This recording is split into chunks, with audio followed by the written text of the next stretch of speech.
Olá, olá, olá, eu sou o Tadeu Rodrigues, esse é o podcast Literário Rabiscos. Obrigado você que chega comigo toda semana nesse mês de comemoração do Rabiscos, que está fazendo 7 anos ouvindo a literatura contemporânea nacional.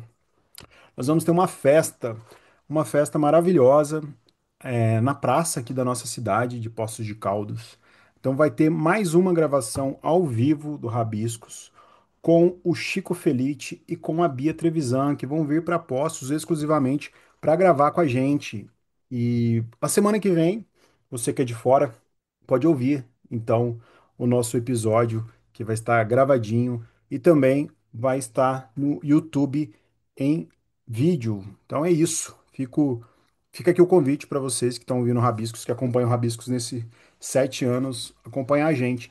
Se você está ouvindo a gente pelo Spotify, pelo Deezer, pelo Amazon Podcast, agora a gente está na Audible também. Favorita a gente, curta lá que a gente chega mais longe e ajuda a driblar um pouco o algoritmo. A gente agradece muito e fortalece aí o nosso corre. Então é isso.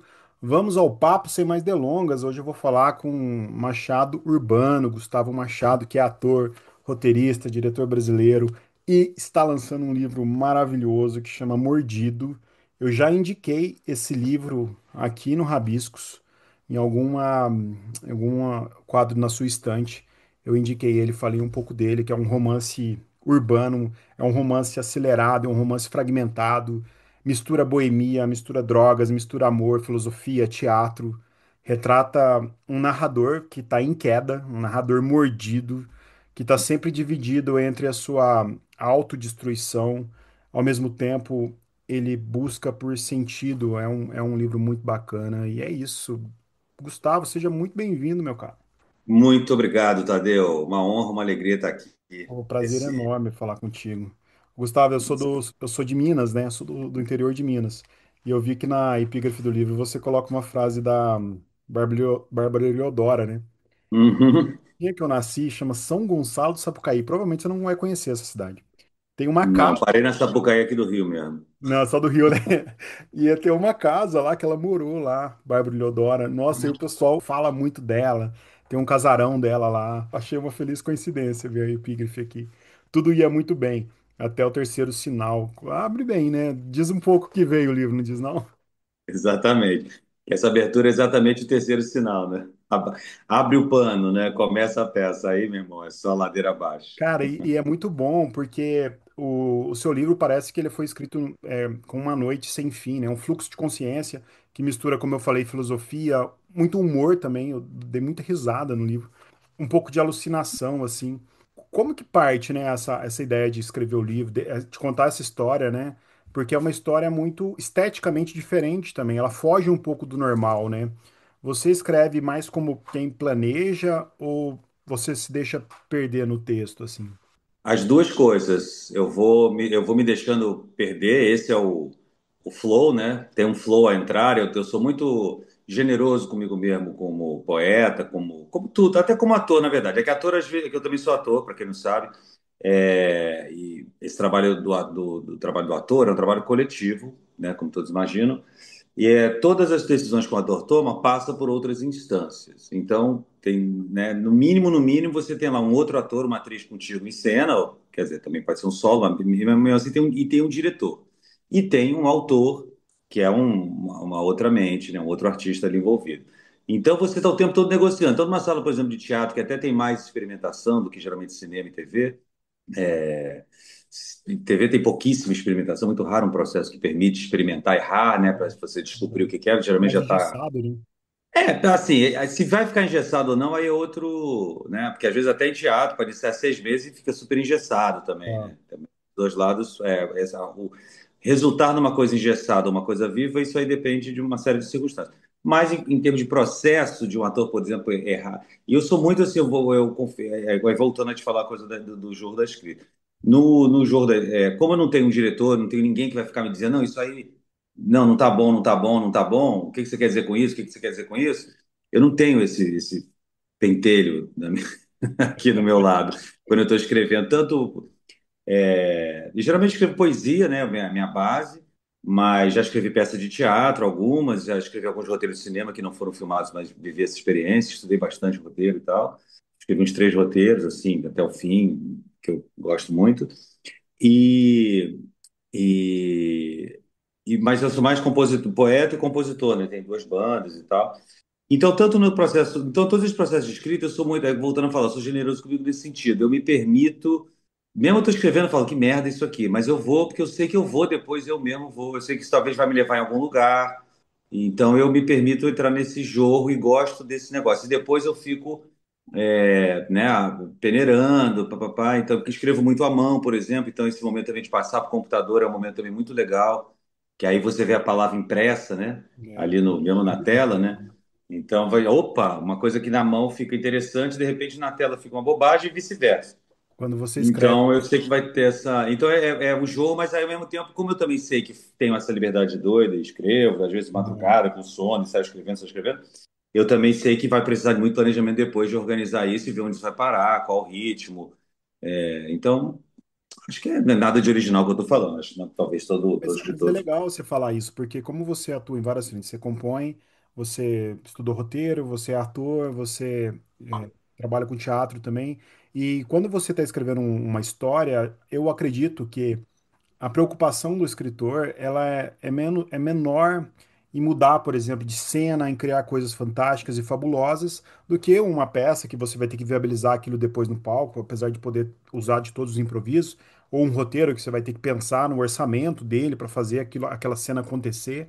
E a ficção te dá, eu acho que é isso, né? Essa liberdade.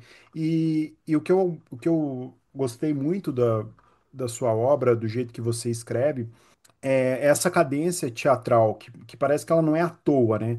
O protagonista, o tempo todo ele está evocando tragédias gregas, shakespearianas, e você é ator também, né? Então, eu via a escrita como um ato de palco mesmo, mas ao mesmo tempo, eu não te conheço pessoalmente para saber, né? Mas parece que também um pouco de confissões, né? Confissões íntimas do que você imagina numa noite, uma coisa meio do Bukowski ali, meio maluca, assim, né? Como que é que você trabalha intimamente para você criar, assim? É uma pergunta que eu fiquei com vontade de fazer, sabe? O que que isso significou intimamente para você, além do ato de criar, né, que você falou? Esse livro, assim, esse jogo, né, que você falou, parece um jogo de uma noite, assim, né? Na verdade, durou 4 anos, né? Foi o tempo que eu demorei para escrever mais ou menos esse livro.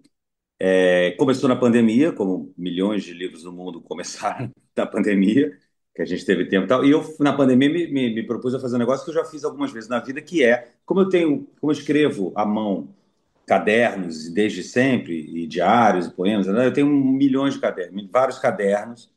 E volta e meia, quando eu tenho um tempo maior, eu pego esses cadernos e fico fazendo uma peneiragem. Esses cadernos são no meu baú, onde eu vou lá e, bom, vou passar para o computador. Aí vamos lá, o que que presta, o que que não presta, o que que tem potencial, o que que não tem, o que que está prontinho já, naturalmente, o que que precisa de muito trabalho, que é geralmente o que acontece. Então, na pandemia, eu falei, bom, vou lá, vou pegar meus cadernos e vou brincar de passar para o computador algumas coisas. E nessa linha de diários, eu fui descobrindo várias narrativas ali, pessoais, né, de diário. Assim, mas pessoal é com um pouco. Tanto a palavra diário quanto a palavra narrativas pessoais, eu botaria um pouquinho de aspas, porque eu mesmo me dou uma licença no que eu estou escrevendo, mesmo um diário íntimo, falando uma experiência pessoal, eu não estou preocupado também na psicanálise, Tá.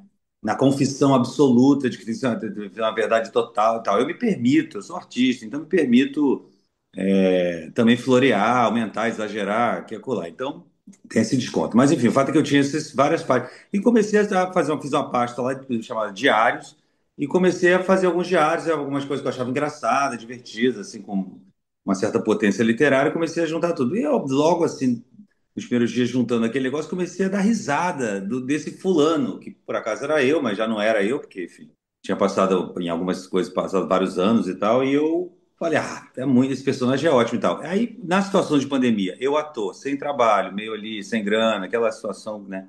Sem poder fazer teatro, nenhum trabalho de audiovisual, tudo parado. E já havia um tempo, assim, bastante desgostoso da minha profissão, né?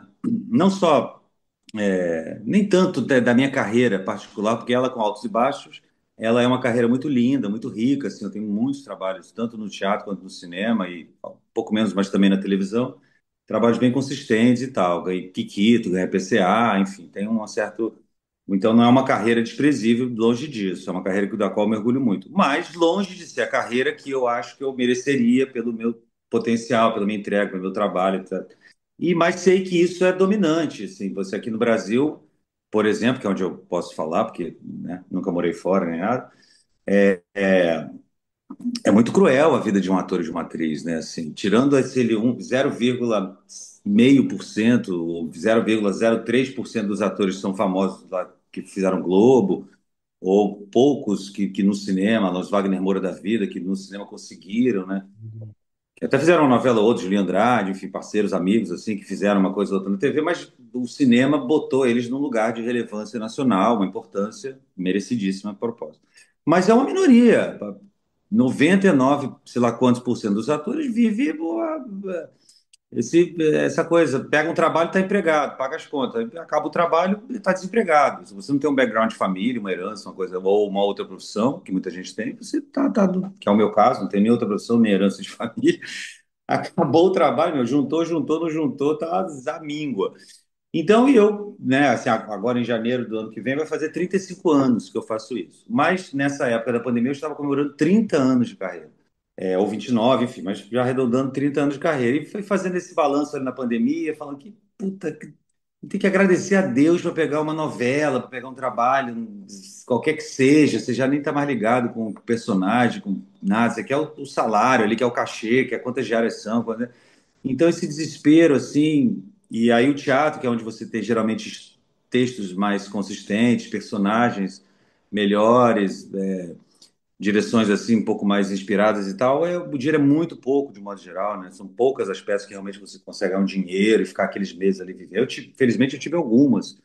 Peças com o Paulo Tranco, José Wilker, com a Ingrid Guimarães, enfim, tem peças assim que me deram um dinheiro muito bom, que com a Ingrid, pô, ficamos 3 anos com um espetáculo, viajando o Brasil inteiro. Então, mas isso são 3, 4, 5 peças. Eu fiz 50, né? As outras 45 é uma essa luta aí. Então, enfim, aí então tá um pouco com essa caindo essa ficha, né, cara? De cara, aquilo que eu sonhei de ser o Al Pacino, de ser o De Niro, de ser o Paulo José, assim, não rolou, cara.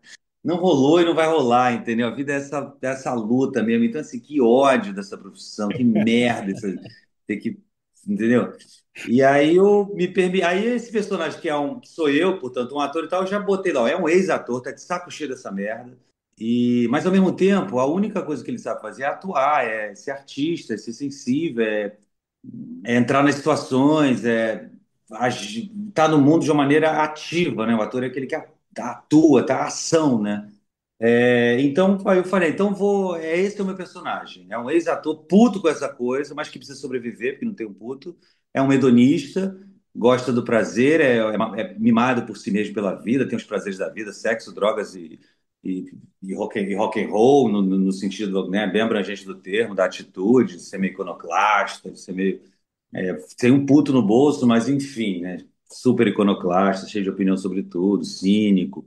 E aí, bom, assim nasce o mote, nasce o personagem, aí uma hora também abandonei aqueles cadernos, já, né, dava mais trabalho, entrei num certo fluxo, e aí veio um jogo onde eu misturava experiências pessoais com experiências imaginadas. E tem uma fronteira bem tênue entre uma coisa e outra, muita coisa meio verdade, muito imaginado, me calçando também uma frase do Saramago. Um dia perguntaram para ele um livro que ele escreveu, não sei qual exatamente, o último, talvez, Memória dos Elefantes, não sei, um livro que era meio bem. Que ele vendeu ali o peixe como uma coisa meio autobiográfica, e perguntaram o que tem de memória e o que tem de ficção. Ele falou, qual a diferença? Então é isso, qual a diferença? Então, o que eu vivi, o que eu imaginei, Tá são aí. uma coisa só. Eles usam muito o termo autoficção, né, hoje Eu em não dia. sei se eu te respondi, como eu te falei, eu dou Não, umas respondeu demais. E viajadas. assim, eles usam essa coisa da autoficção, né? Hoje em dia, você falando desses diários e você falando sobre a criação do narrador e dentro de todas as dificuldades, como é viver de arte no Brasil, né? E você não está sentando aqui falando, olha, eu quero fazer apenas grandes papéis, porque a arte pulsa dentro de mim e a partir daqui eu só vou aceitar coisas que mexam, né? E a gente esquece que o artista também é um trabalhador, que é a pessoa que está lá no cotidiano, né? E você falando isso faz muito sentido para mim, principalmente quando o narrador entra nessa pira de autodestruição e ao mesmo tempo lucidez, né? É alguém que Uhum. perde e se encontra no mesmo momento, no mesmo momento que ele tem uma autoestima, ele tem uma autoestima péssima, assim. E parece que é um anti-herói clássico e ao mesmo tempo um espelho meio quebrado, meio distorcido, assim, né? É uma criação muito boa o narrador, né?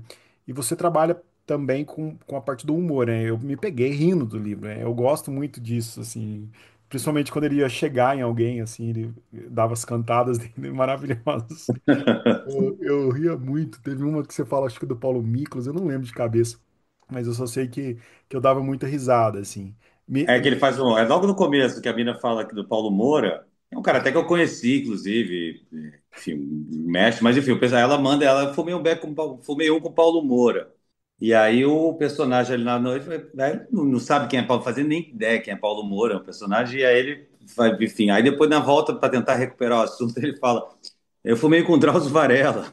Aí ela, por que você está falando isso? Ah, você não falou, fumou com o Paulo Miklos? Aí ela, que Paulo Mosca? É isso E mesmo, eu, com a cara. liberdade que tanto o Miklos quanto o Mosca são meus amigos, assim, eu fiz peça com o Paulo Mosca, fizemos um musical, o Arthur e Merlin, ele fazia o Arthur, que foi o Maravilhoso. Lancelot, puta É, o cara Miklos legal, também, incrível. puta ator, né? E o Miklos eu fiz o Saudosa Maloca com ele, né? Ah, Saudosa Maloca. Fizemos um, fizemos um curta-metragem muitos anos antes e depois o diretor O foi o Gero seguinte, fez também, né? O Gero, o querido. Gerinho. O Gerinho é meu irmão, assim, a gente é Ah, da colega legal. de AD, dirigiu o Gero, ele dirigiu, a Eu gente fez tive com o peça Gero junto algumas vezes já, a gente teve na Flip junto, a gente tem um amigo em comum muito próximo, que é o Marcelino Freire. A gente sempre Hum, estava junto lá super com amigo. o Gero, o querido João também. E é muito bom essa parte do humor. A parte do bar também me remeteu muito a. É engraçado, né? Eu tô falando de você que tá vendo coisa na minha cabeça.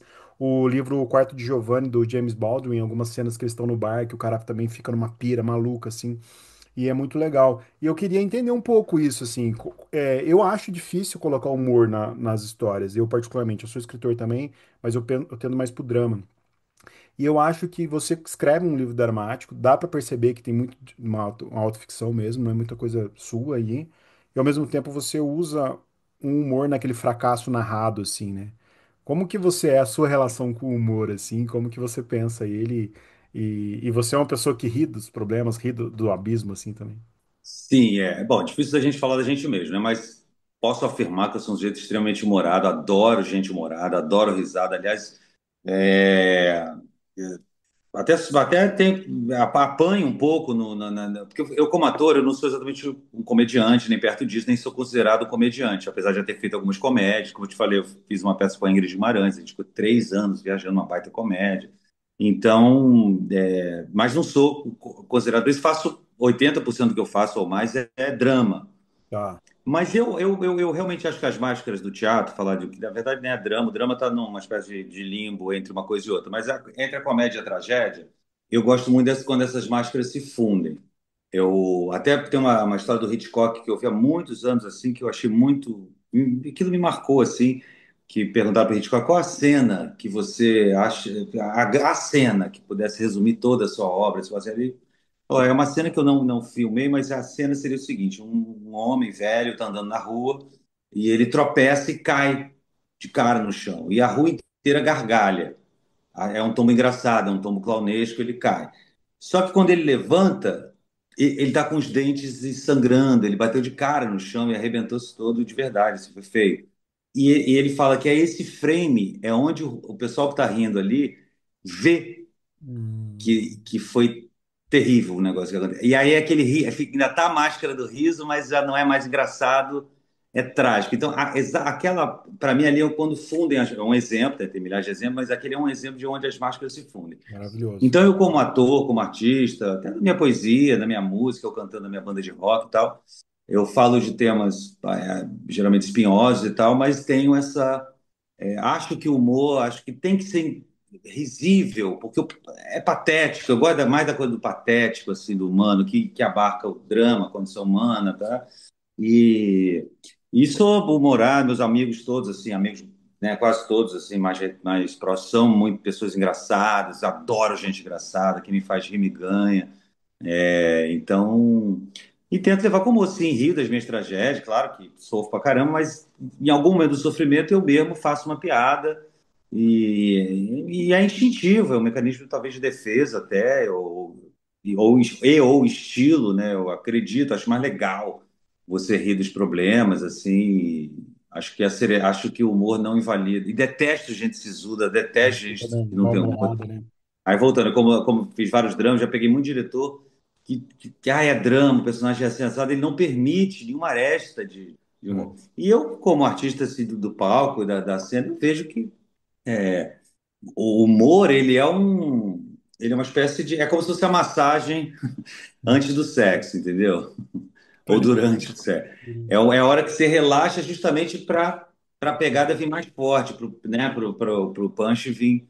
Então, essa coisa de bate a sopra, relaxa e tensiona, essa dança dessas frequências é que me seduz, enfim, tô aí, tô nesse lugar. Então, um livro meu, de um personagem tão assim próximo de mim, o cara não poderia ser um cara que se leva a sério, porque aí vai tudo por água abaixo, fica só um chato reclamando, uma vítima. E ele fica o tempo, você deve lembrar, ele em alguns momentos, assim, quando ele cai mesmo na autopiedade, ele mesmo, vá tomar no cu, eu já É, chorei essa porra, isso aqui já enterrei esse cadáver há muito tempo, foda-se, ele né? se autoafirma, né, o tempo todo, assim, é muito bom isso. É, ele fica nessa luta que eu acho que todo mundo tem consigo mesmo. Né, repito, como foi na pandemia, a gente só tinha a gente mesmo, entendeu? Ficar uma autoanálise nesse sentido, autodescoberta, né? Assim, olha, eu sou assim mesmo. Então, mas o humor é natural, né, te respondendo, é natural, é instintivo, é uma defesa, talvez, mas é um estilo. Eu ficar 5 páginas, o cara só falando, mesmo na mais alta filosofia ou na mais alta coisa, Não, ninguém aguenta. Eu é uma compartilho onda que com eu quero você surfar também. sempre. Eu acho muito chato quando é tudo muito sisudo, né? O Chuck Palahniuk chama isso de da grande voz e a pequena voz numa estrutura literária. A grande voz, que é aquela que dá significado às coisas, ela fica. Se só tem grande voz, devagando, devagando, filosofando, filosofando, a história fica insuportável, né? Ela precisa ter as coisas acontecendo o tempo todo. E o que eu achei interessante no narrador também, né?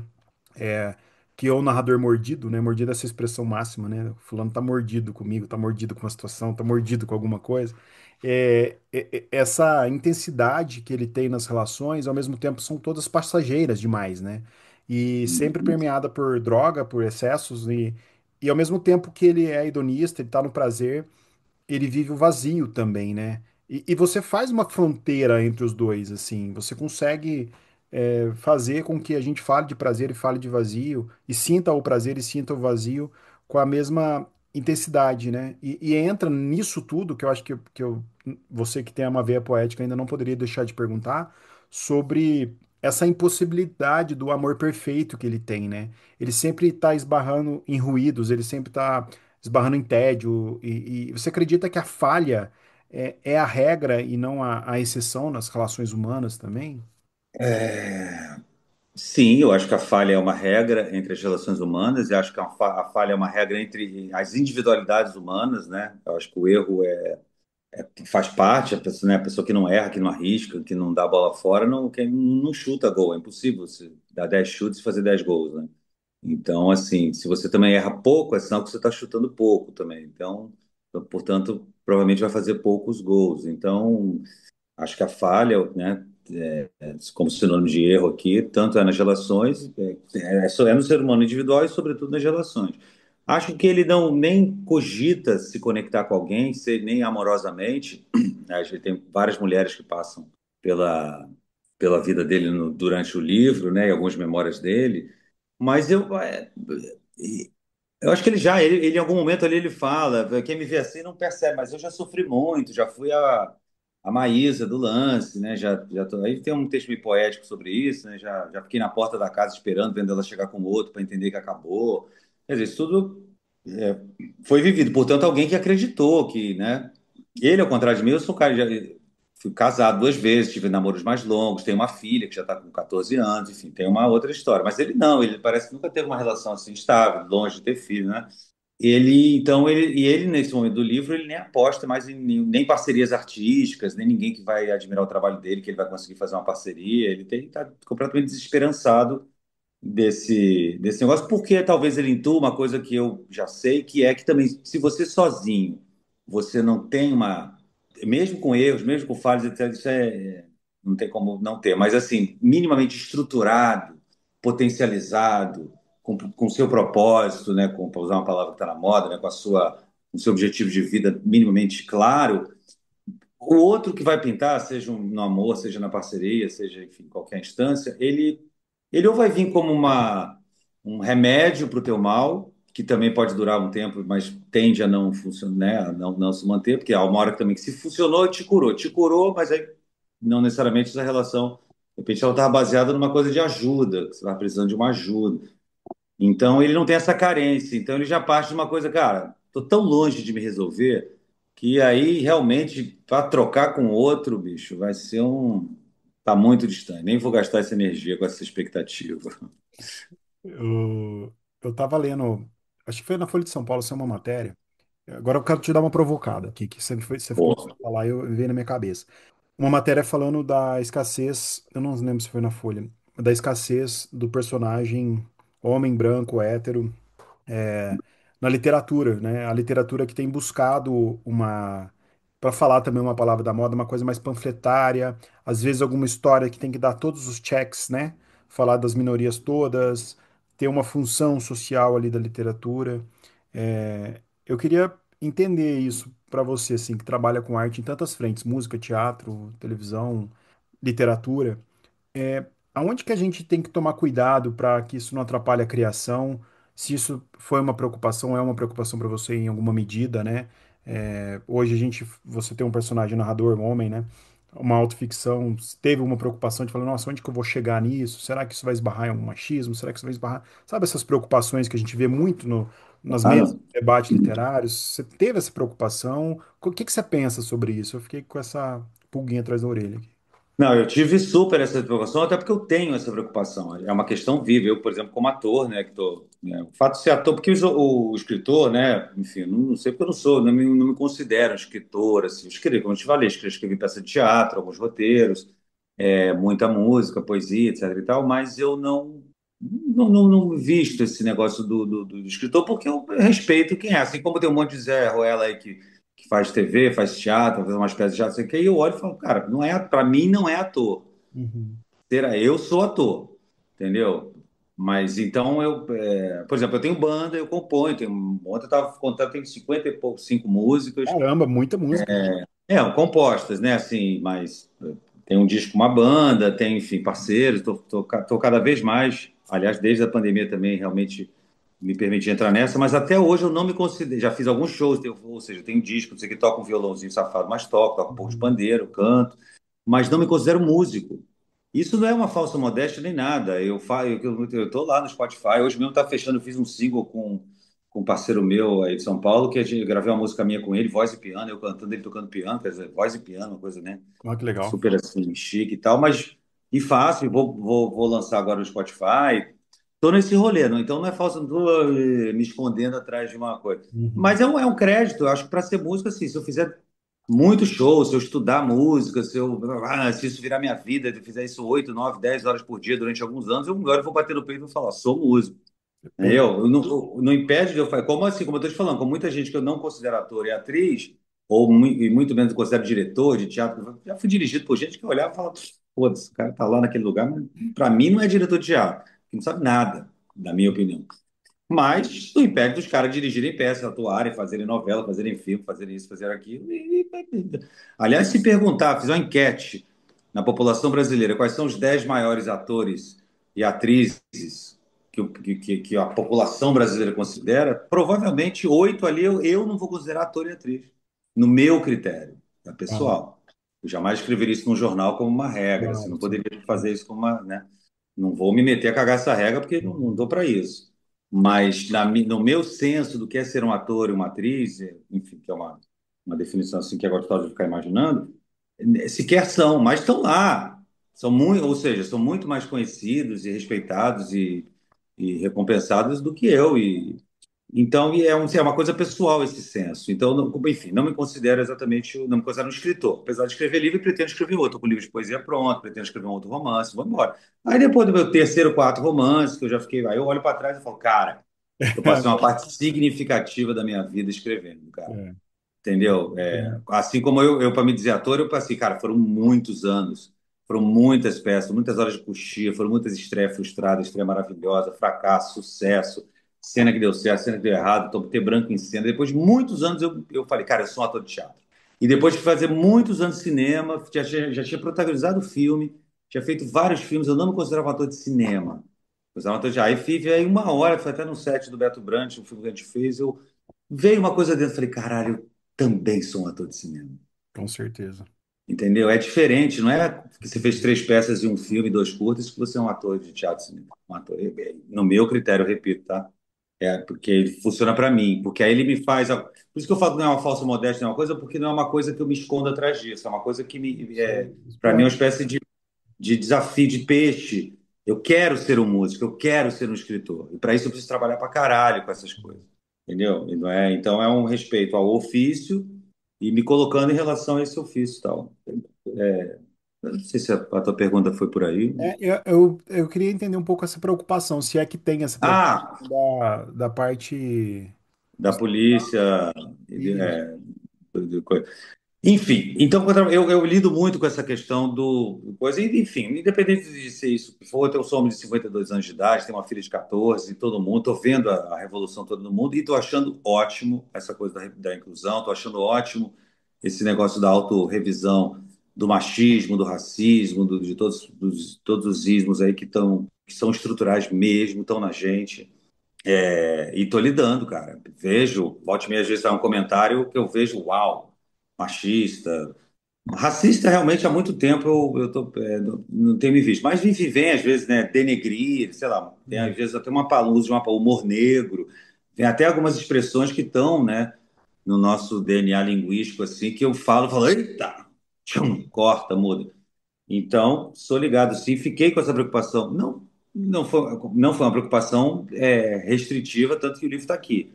Mas ela existiu, ela sempre existiu. Eu não dei muita voz para ela no início, porque, como eu te falei, para você botar para o flow acontecer, para ter o jorro, não dá para ficar botando muito limite. O jorro vem. Depois, analisando, pô, essa colocação, cara, tudo bem que ele pode até ser considerado machista, não é problema do personagem ser um hétero branco e ter o machismo, até porque eu acho que, citando o mestre Nelson Rodrigues, a gente precisa encher o palco de monstros para a gente se livrar dos monstros na vida. Uhum. Também eu acho que uma arte, tanto na literatura, isso acontece muito na dramaturgia, e no cinema, também uma arte só feita de heróis absolutos e de vilões muito que tem uma função só de ser o vilão para representar o mal, quer dizer, a sociedade, aí o vilão na vida real, o machista, o racista, não sei o que, ele pode ficar, na boa, porque também não sou assim, e o É, personagem é bonzinho lá, ou é porque é preto, ou porque é mulher, ou porque é isso, ou porque é aquilo, ele resolve todo o problema, a dramaturgia resolve por ele, e você fica com uma ilusão também que deu certo. Então, também arrisco também imaginar que, cara, uma certa dose no caso desse personagem, que ele não tem muito por que ele ser acusado de racista ou de fascista ou de nada disso. Acho que não tá nessa. Mas talvez machismo, porque ele é um homem, se relaciona com várias mulheres e é um jogo ali que, de repente, alguém pode vir e falar, ó, é um cara machista e tal. E eu vou falar, cara, esse machismo dele, ele é o do personagem. Então, que bom que você reconheceu esse machismo e tá aí. Então, você acabou de conhecer o machista, então é mais uma possibilidade de você se livrar dele na vida. Que o problema do machista não é na literatura, o problema do machista é ele na vida. Fazendo mal às mulheres, fazendo mal aos outros homens, inclusive, que é nessas relações de amizade tóxica, né? Eu sou homem, você também, a gente viveu isso, sobretudo na adolescência, mas mesmo uhum. quanto, né, situações com 2, 3 homens, amigos, e que vinha aquela conversa terrível e você tinha que ficar ali, pois gostosa, gostosa, Ah, gostosa, e não, ou estava sofrendo internamente e não se sentia com a vontade de revelar aquilo, ou você nem se sentia mal e achava aquilo massa, de alguma maneira que te aham. autoafirmava, e aí uma hora você descobre, ou não, você precisa ser contra, né? Então, na vida, realmente, a bandeira tem que subir mesmo, cartão vermelho para o machista e tal. Mas na literatura, mas mesmo assim, eu também não queria que ele fosse um cara odiável, porque não me interessava. Ele já tem muitos defeitos, o personagem. E eu não acho que porque também se eu carrego a mão no machismo dele, vira a questão dele. Aí todo o livro tem que ir para um pouco para a gente condenar esse machismo, atacar esse machismo, porque também ele não pode passar incólume a isso. Por exemplo, a cocaína. transferindo o machista por drogado, né? Uhum. O cara cheira cocaína pra caramba no livro, né? Ele vai numa espiral. Aí o pensamento dele também, essa coisa do jorro alucinante, vem um pouco também de uma mente que tá cheirada, que vai tomar MD, aí toma uma bala, e não dorme, e bebe pra caramba. Então, essa mente, eu quis também representar essa mente de um cara drogado, né? Mas sempre com cuidado de falar, cara, não é um filme sobre droga, não é um livro sobre drogado. É, entendi. A questão dele, claro, que a droga não ajuda em nada, a vida dele provavelmente prejudica bastante, mas o buraco eu acho que é um pouquinho mais embaixo, ou pelo menos em outro lugar. Eu acho que a frustração dele o que eu queria falar é isso, é um artista sensível, potente no sentido que tem repertório, estudou aquele negócio, sabe do que está falando, tem uma autoridade sobre o métier dele e é tratado como merda pela sociedade, que é o que acontece com milhões de artistas em todas as artes. Você vê milhões de exemplos de grandes pintores, grandes autores, grandes poetas, grandes isso, grandes aquilo, grandes músicos que são tratados que nem lixo, entendeu? E ainda o sadismo do mercado de ficar na tua cara botando, no caso da pintura, os Romero Brito, no caso da música, quase todos os sertanejos e as pessoas do funk também, uma coisa horrorosa, e na sua cara milionários, né? Ostentando fama e sendo É, paparicados e sim. tal. E no caso do ator, um monte de playboy também, porque são playboys que são considerados grandes atores e ficam aí, porra, aí eu tenho que fazer um selfie-tape desgraçado para fazer um papelzinho para você pra estar em 3 cenas com um tal fulano, vem alguém lá da Globo, sei lá, te liga, pô, mas tu vai fazer cena com fulano. Eu falo, meu, eu queria dar aula pro fulano, meu. Entendeu? Você está querendo que eu faça um teste para fazer uma participação para contrastar com esse cara? Esse cara é um playboy, esse cara fica pegando onda lá na Apoador, sei lá onde, andando de skate, sei lá que merda ele gosta. E ator sou eu, porra. Entendeu? Então eu sou. Tem esse. Então esse enfim.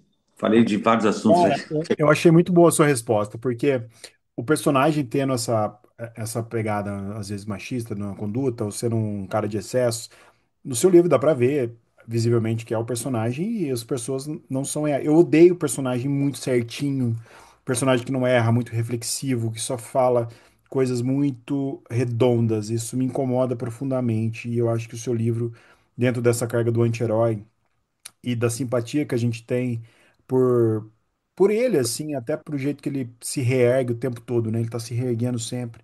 Você falou do Sim, repertório que ele tem também, isso pra mim é muito legal, porque a gente que trabalha com arte, né, ouve tantas pessoas, como que cada um lida com a sua frustração, em especial o artista. Você falou da pandemia, a gente já estava com o podcast no ar e surgiu um boom de escritores e a gente via escritores que tinham condição financeira, não pela escrita, mas pelo aquilo que você falou que eu também não tenho, que é uma herança, uma base familiar que consegue manter, escrevendo com coisas mais poéticas da pandemia, conseguindo fazer reflexões sobre crescimento, sobre silêncio. E enquanto os outros amigos meus que estão na relação, que estão nos slams, que estão na literatura marginal, que de repente cortou tudo, escrevendo com raiva, escrevendo com vingança, escrevendo puto.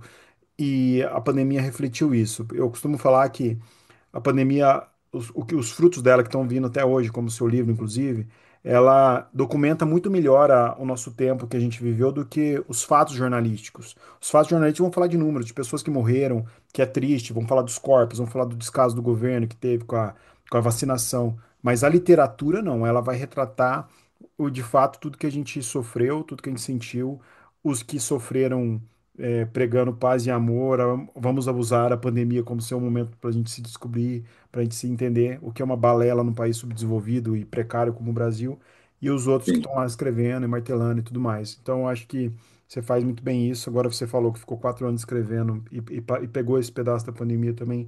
Faz até mais sentido para mim, assim. Eu vou reler seu livro com certeza em algum momento, porque é um livro que é divertido, sobretudo, né? É um livro divertido sim. e ao mesmo tempo é uma coisa maluca, assim.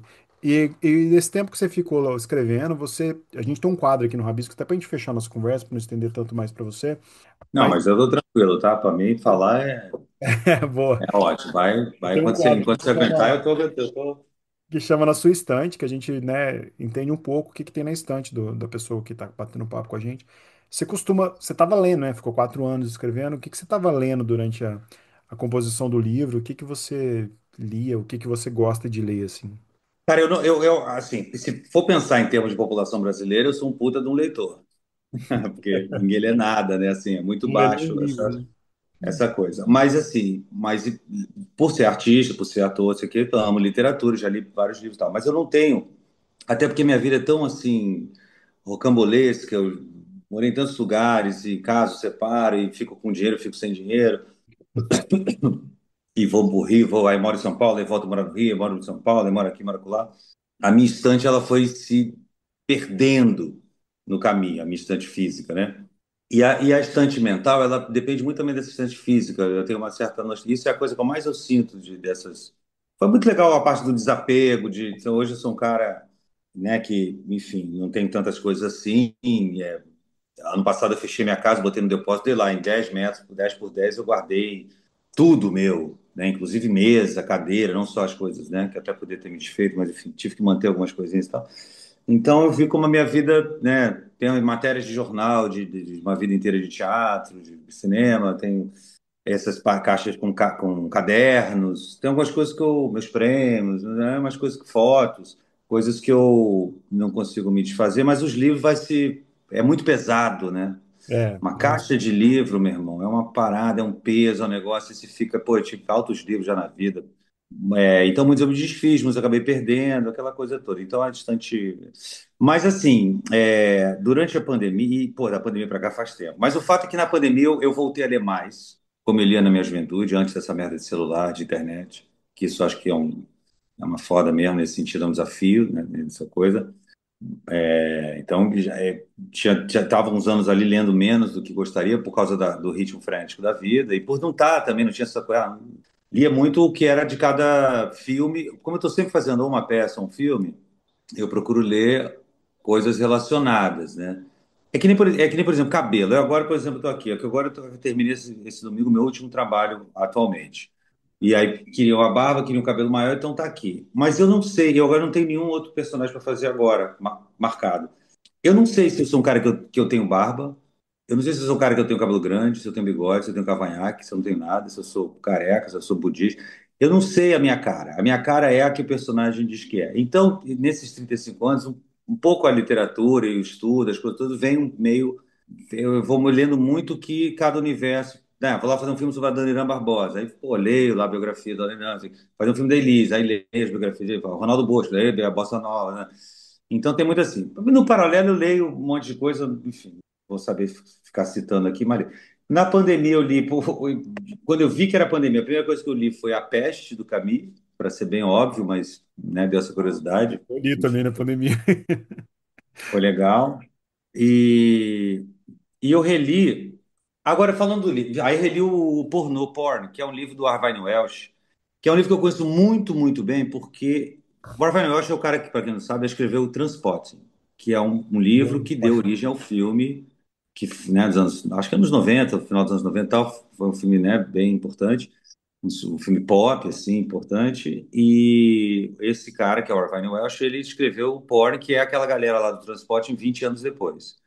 E eu, há 18 anos atrás, sei lá, quando dirigi, fui convidado pela Ana Nera, uma grande amiga e tal, a dirigir a versão teatral de pornô, que a legal. gente chama de pornô falcatrua, número 18.727, que era um capítulo. Hum, Falcatrua. Não, não era um capítulo, não, era muito legal. Cada capítulo, porque é aquela galera. Você conhece o Transporte? conheço O mais, filme, o adoro. livro? Sim.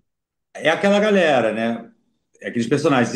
O livro, Transporting, ele é o seguinte: são monólogos, são solilóquios. Aí o Renton, que é o principal ali do Transporting, fala 2, 3 páginas, conta uma história. Aí o Nick Boy, sei lá, Sick Boy, que é o outro, fala 2, 3 páginas. Aí a menina fala 2, 3 páginas. Aí volta. E eles, cada um vai contando, e as histórias, aí você vê, é muito legal esse formato, porque você vê que aí você vai entendendo o que aconteceu nas situações, só que com a perspectiva de cada um. O livro tem essa dinâmica. E o pornô, ele repetiu esse negócio. São vários solilóquios, cada um fala o seu pedaço. Pô, ontem eu fui na casa do cara, ele fez isso aqui. Aí o outro fala, pô, ele veio na minha casa ontem, não sei o que. E são todos muito drogados Tudo com heroína, e né? muito engraçados, entendeu? Então tem até uma influência. E aí, bom, eu dirigi isso até com o Sérgio Guizé, que fez, o Legal, Papo. não sabia disso.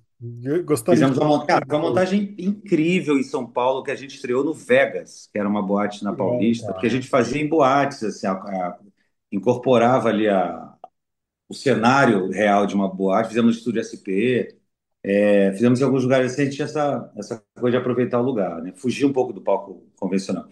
E eu sempre tive essa coisa com a peça, que é o seguinte, cara, eu quero dirigir uma peça, essa peça eu vou dirigir. Se qualquer um desses personagens entrar nesse teatro, eles vão ter que achar a peça do caralho. Isso era uma coisa que eu tinha comigo e tenho, né? Você vai fazer uma peça, um filme sobre Vocês qualquer pegaram a coisa, peça quem pronta para vocês adaptaram ou não? Porque eu acho que a tradução é do Daniel Galera, se não me engano, do porno. Eu- a tradução é. Mas teve uma adaptação, um dramaturgo paulista chamado Eduardo Ruiz, que Hum, infelizmente faleceu muito jovem. olha só. Ele fez a adaptação para teatro, mas assim, um livro enorme. Ele fez uma primeira adaptação, foi super legal, serviu de base. Mas aí eu comi o livro, levava o livro, nem levava mais o texto, levava o livro. Hum, E aí, eu, junto com os atores, a gente foi, todo mundo leu o livro, conhecia bem os personagens. o livro é A muito gente bom também. não tinha muito improviso, a gente foi criando uma dramaturgia viva. A cada apresentação que eu ia assistir, eu mudava, tirava cena, tirava fala, botava outra, lembrava, estava em casa, me lembrava, e no dia seguinte, aí ia reestrear a peça. Gente, Que aquela cena lá, legal. bobagem, vamos ter aqui, vamos fazer, né? Então, era uma dramaturgia viva, que é como eu acho que o teatro tem que ser. Eu já dirigi algumas peças, escrevi alguns textos, e minhas peças são sempre assim, eu não vejo. Como ator, eu faço porque já o diretor manda, algumas peças são assim, você fica repetindo a mesma peça. Uhum. Claro que não é a mesma peça, é outro barato. É bom também, mas eu gosto de um autor e de um diretor porque, Essa pô, cara, liberdade. um mês de temporada você descobre muita coisa de uma peça. Então não tem sentido, às vezes, ficar fazendo coisinhas, né? É que nem o salto do roteiro, papel para a cena, quer dizer. No roteiro tá lá, fulano bebe a rubrica, fulano bebe uma água, pega um copo d'água, aí a fala, nossa, que sede. Você vai encenar isso? Porra, o cara já tem a imagem, um close do cara bebendo água, ele vai falar que sede. Não há a menor necessidade, entendeu? Mas aí tem diretor que é caxias ou que é, sei lá, um pouco inspirado e fica obedecendo o roteiro. Não, o roteiro tá escrito, tem que falar. Ai, que sede, ai, que sede. Você já tá vendo que o cara tá com sede. Então, um exemplo banal, mas que diz muito e é assim que é. Dá um olhar, um gesto e fala, Acho isso e muito sobretudo no bom. cinema, que é quanto menos palavra, melhor, né? E, bom, o papo já foi embora, né? Mas o Mas é que era legal. mesmo? É legal você falar. Não, eu tô perguntando o que que você estava lendo na sua estante, né? Ah, é. Isso que você Eu fala. tava louco com a música. Fala, desculpa, desculpa. Não, não, só fazendo um parênteses, que você falou do livro que vira uma adaptação e tal e ganha significados. Eu acho fantástico isso. Eu fui recentemente, eu acho que começo do ano, se eu não me engano, no final do ano passado, teve um monólogo no Teatro Vivo com o ator Guilherme Leme, com o Estrangeiro do Camus também. Sim, eu sou muito amigo. A peça que eu fiz com o Paulo Mosca foi direção do Guilherme. Ah, foi direção dele. Ele tava até É. com uma peça que eu acho que era uma outra política, Ah, Realpolitik. Realpolitik. Ele falou dela no final. Cara, eu achei o que o Guilherme fez com o texto do Camus, que eu gosto muito, Estrangeiro, foi fantástico, assim, dentro do que você tá falando, dessa liberdade de criação. Ele muito bom, mexendo só um banco, assim. Não sei se você chegou a ver essa peça. Ele vai só mexendo Hum, no banco e vai falando. É uma total. coisa incrível, assim, uma coisa incrível. É, Era só esse parente só. exatamente. Você está vendo o personagem na literatura, você tem que imaginar, né? Uhum. Tem que imaginar, não, você imagina. E no palco Não, você está total, vendo. total. São Mas outros elementos que um ator em cena, um dramaturgo tem que dar para a plateia do que um autor, né? é Eu agora estou trabalhando, a propósito, na adaptação para teatro desse livro. Eu quero do, fazer um solo do Mordido. do Mordido, ó, que legal. Nossa, isso aí é uma Porque eu... coisa que eu gostaria de ver, viu? Ah, que bom, você vai ficar sabendo. Me fala. E tomara que dê certo. Porque, como você vê, o filme, acho que acho meio óbvio, porque como eu sou ator, então a minha escrita, não é à toa que eu faço música, né? A minha escrita, ela tende a ser, ela quer ser cadenciada, eu só entendo. Então, essa coisa também, 4 anos, eu fiquei muito tempo, o livro, como um todo, ele saiu até, sei lá, talvez em um ano e meio, em um ano, talvez eu tinha Aham. já o livro. Mas eu ficava Dá, né? nessa coisa da língua. Para mim, uma leitura. Tanto ontem um amigo meu que mora em Portugal, que comprou o livro, ele me mandou uma mensagem ontem mesmo falando: "Gu, eu fico vendo aqui, eu fico lendo aqui a tua. Ele é ator também, né? Também ajuda. Eu fico lendo teu livro em voz alta, É muito bom. que é muito gostoso como flui. E eu fiz isso mesmo, eu mesmo escrevi em voz alta, escrevi, depois eu lia, porque aquele negócio tem que ter. Ela estava na noite, Uhum, muito difícil. maravilhoso. E você E aí, brinca quando eu muito vi que com a as palavra palavras, que é. era. Hã? Você brinca muito com as palavras. Ele fala uns termos em inglês, ao mesmo tempo ele fala umas expressões antigas, assim. É muito bom. É muito teatral mesmo o livro. Fico feliz que você pensa em fazer um. Então, como eu escrevi o tempo todo falando alto, imaginando que, cara, isso aqui tem que ser falado, porque é um fluxo de pensamento, e um bom monólogo é um fluxo É, de sim. pensamento, né? Um personagem realmente que está sozinho, que eu sempre. Porque eu já fiz 3 monólogos Uhum. na vida. Nunca texto meu, texto de direção sempre de um grande parceiro, que é uma influência enorme, que é o Vadim Niktin, Uhum. que é um cara muito da literatura, formado na USP, de letras, tradutor de Chekhov, de Dostoiévski, o cara da pesada, assim, do meio acadêmico mesmo. É um poeta também, incrível, letrista, tem músicas dele com José Miguel Wisnik, Como enfim, que ele chama? inclusive Vadim Nikitin. Não é É um estranho esse nome. russo brasileiro. Eu acho que Depois você dá um Google aí, ou enfim, é um cara que já traduziu coisas importantes para editoras legal, cara. importantes. Bom saber, bom saber. Quero. É um cara muito interessante, muito, muito, muito. E um grande amigo, também era ator, fizemos coisas juntos, e ele me dirigiu em 3 monólogos, sempre texto dele, e ele é isso. Pô, apesar de ter a minha idade, né, tem também 52, ele é um grande mestre. Mas a adaptação do Mordido, você pensa em monólogo ou pensa em estrutura de peça mesmo? Monólogo, monólogo. Eu acho que funciona, né? Como é um Não, fluxo. um barato que eu acho desse livro que é o seguinte: esse livro tem essa coisa, você falar escrever com raiva, eu também. Aliás, o humor, ele vem para dar uma amolecida, uma azeitada no meu ódio. A burrice geral da nação, a burrice dos produtores de elenco, a burrice dos ricos, a Vamos burrice do reconhecido. governo. E a gente estava ali, né, cara? Puta, era surreal você estar na pandemia com o Bolsonaro de presidente, É, com o Pazuello, ministro da surreal. Saúde, com a Damares, ministro dos Direitos Humanos, com Parecia uma aquele piada, né, cara? Weinberg, ministro de sei lá de quê. Aquela gente, aquele pesadelo, aquela distopia, aquela gente absurda, né? No poder, tomando as decisões, e a gente subjugados àquilo. E pior do que essa gente, os milhões e milhões de brasileiros que botaram essa gente É. lá. E aí você, cara, então tem uma hora que você fala assim: ah, que merda, o mal venceu, assim, A gente fudeu, vai. acabou, e que ódio, eu não vou engolir essa porra, eu vou morrer, eu vou morrer berrando. Então foi escrito com muito ódio e tal. E o humor vem um pouco também, porque eu também, quando fico com muita raiva e fico falando mal, eu desago numa piada e acabo gargalhando. Assim, Mas eu eu não acho me isso. levo também muito a sério. E o personagem tem isso. Eu acho que ele descama nos discursos assim também moralistas, ou o que foi. Uma hora ele fala, vai tomar no cu, compadre. Cara, o Ah, monólogo dessa peça, desse livro, vai ser muito sensacional. Tomara que vire mesmo, de verdade. então, eu tava com um dos ódios que eu tinha, era o teatro. Porque eu falava, caralho, eu tô aqui fudido na pandemia, sem dinheiro, e 30 anos que eu fiz de teatro. 30 anos que eu fiz de teatro, não vale nada, eu não tenho nem o teatro pode. Para mim foi uma coisa muito radical, porque eu sempre pensei nessas teorias assim de apocalípticas, quando o mundo acaba, se o mundo acabar, vier uma bomba, acabar a internet, dar um bug, acabou a luz elétrica, merda, meteoro, a porra toda. O teatro, ao contrário do cinema, ao contrário da porra toda, vai existir. Ele vai sempre existir, porque sempre eu vou subir numa pedra e vou falar uns versos que eu lembro, que eu crio, vou falar um negócio, vou imitar um sujeito lá, vou fazer alguma coisa, e alguém vai sentar ou vai ficar ali olhando, e eu estabeleci uma relação de teatro, e, portanto, o teatro nunca vai morrer. Foi a primeira coisa que morreu na pandemia. Morreu não, foi para escanteio. E É, foi a última que voltou. foi Então, mesmo. para mim, isso foi uma quebra de paradigma muito louca. Eu falei, caralho, o teatro para mim que era a minha salvaguarda final. Falei, se tudo der errado, eu vou para a rua. Eu vou para praça, eu vou para a Avenida Paulista fazer, como eu já fiz, faço malabares, ou mímica, ou qualquer porra lá mais circense e tal, e vou passar o chapéu, e vou ganhar um dinheiro, vou comer um pão. Essa salvaguarda eu perdi de cara. Então me deu um ódio também, como é que é 30 anos, o pessoal fala, 30 anos na porra.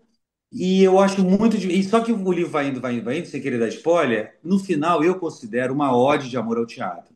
Então é um personagem que ele, de cara ele fala: eu não sou mais ator, eu não faço mais essa merda, eu quero que essa merda se foda, esses atores, atrizes, uma puta que pariu, os diretores, produtores de elenco, vai tudo pro cacete, não tem mais a ver com isso. E ele falando mal, faz cinema o tempo todo. Cara, cinema, ator é foda. Ele vai ali, entra nas viagens, ele vira, de repente, ele tá sempre num filme, que é uma cabeça de um ator. Eu também quis É, revelar um pouco como é que um ator pensa, como é que o ator vive. O ator é é, esse cara, ele pensa, daqui a pouco ele tá num filme, tá num ônibus ali. indo para não sei, para Uma Praça da Sé, mas xadrez, ele aí massa. e vai, aí ele mistura, ele imagina a coisa, não sabe se sonhou, se dormiu, se acordou. E no final vira uma grande ode de amor ao teatro. Então, eu fazendo ali, eu falei, cara, isso no teatro deve ser uma delícia de fazer. Nossa. No teatro, um cara fala mal pra caralho de teatro. E no final, a cena final é uma grande cena, né? Na minha opinião, é uma puta declaração de amor ao Assim, teatro. eu acho que funcionaria muito mesmo no palco. Que bom, que bom. Cara, pô, tem nem palavras para te agradecer, que papo bom e falar pro pessoal onde que o pessoal te encontra, onde que ouve sua música também, onde compra o livro e te agradecer enormemente. Você é uma simpatia, adorei, quero te conhecer pessoalmente, quero mais encontros, quero mais livros também, que eu já sou fã. E obrigado, cara. Obrigado mesmo. Onde que o pessoal te encontra? Como é que o pessoal te acha aí?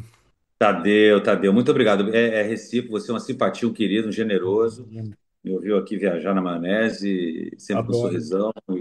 Adoro viajar na maionese. Aí, bom, o que eu preciso falar, que isso é fundamental, é o seguinte: esse livro ele é editado pela Editoria, que é um lugar fantástico. Quem está em São Paulo tem que conhecer, quem não está e foi em São Lá. Paulo, vá. Um bar ali, é um bar-livraria, né? Uma livraria-bar, Marquinho, querido. de um grande homem chamado Marcos Benucci, que era um dos donos do Mercearia, que é um bar famoso no meio literário ali na Vila Comércio. Madalena, que sempre teve lançamento de livros, eventos e sarau, não sei o quê, enfim, um lugar muito quente, muito frequentado, sobretudo para o pessoal da literatura, mas enfim, artistas em geral.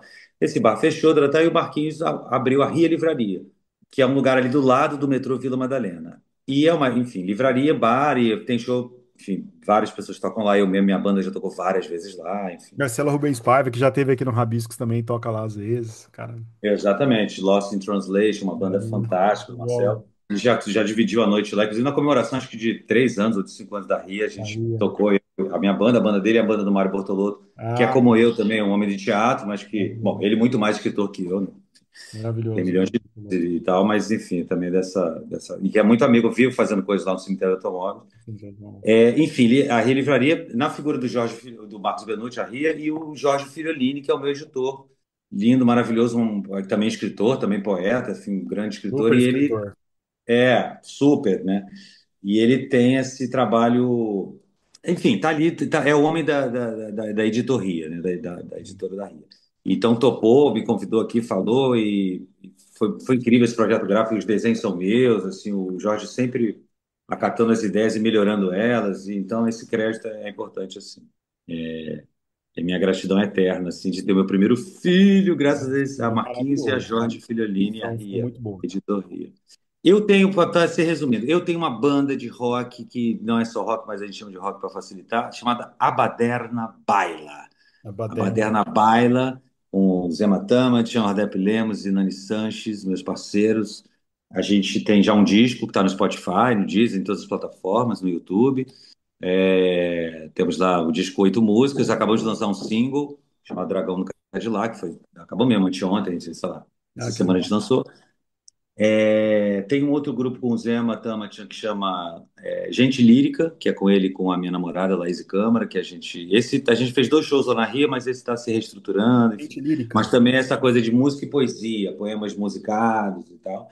Tô com o espetáculo praticamente pronto, que é onde eu vou agora botar o bloco na rua, que chama Duelos Consigo. Duelos Consigo é o nome do meu livro de poemas que eu ainda não lancei, mas que está aqui. Então, aí uma coisa solo, que é poemas e canções. Então, tanto eu falo de poemas, como eu canto, voz e violão, algumas canções, alguns poemas que eu musiquei. E fiz lá na Rio uma apresentação, inclusive na plateia estava Marcelino Freire, Ah, Marcelo Rubens Paiva, Gero Camilo, isso. Daniel Raton, Olha só. alguns Plateia escritores da fina. Pesada, Marcos Azevedo, o pessoal da Pesada que estava na plateia, poucos e foda, assim, a Ah, plateia veio, uau. E falei meus poemas, cantei. Aí foi legal que uma hora eu abri, veio o Marcelino falou poema, o Gero, o Marcelo, o Raton, o Marcos, todo mundo foi lá e falou um poema que também. delícia, que Virou um delícia. sarau. Até foi na época da Flip, eu falei no post, eu botei assim, ó, Flip na Vila Madalena. E, pô, Foi Marcelino, uma abençoado, Paiva, o então. Gero, pô, uma rodaça. E, enfim, mais um monte de coisa aí e tal, mas basicamente é isso aí. Cara, obrigado, obrigado mesmo. Espero que você volte mais vezes com mais livros e com mais produções aí. Valeu mesmo pelo papo. Tamo junto, Tadeu. A hora que também quiser, qualquer coisa aí, umas maluquices aí, pode chamar que eu Tamo participo com o maior junto. prazer. Pessoal de casa, semana que vem a gente volta. Então, um beijo a todos. Bom dia, boa tarde e boa noite.